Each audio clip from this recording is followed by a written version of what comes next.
Ρε φίλε, εσύ τι με κράζεις ρε φίλε και το παίζεις και YouTuber.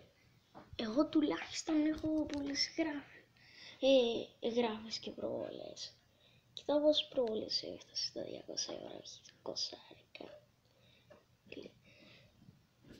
Βλάκα, είσαι τραγικός.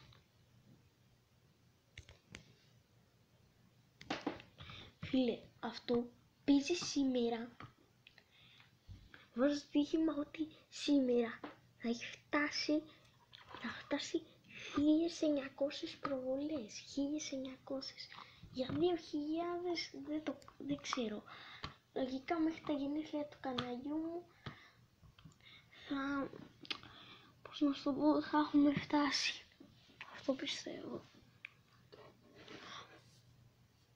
Βλάκα, απλά είσαι τραγικός. Είσαι τραγικός ρε βλάκα. Με κράζεις και λες, τι λίγες προβολές που είναι αυτές. Εσύ ρε βλάκα, με το ζόρι βγάζεις 120 προβολές μάξιμου. Μάξιμου 120 προβολές έχεις βγάλει.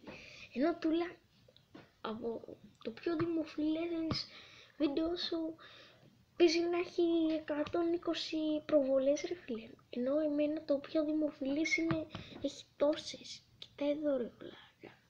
Κοίτα εδώ ρε βλάκα που με κράζει κιόλας. Βλάκα.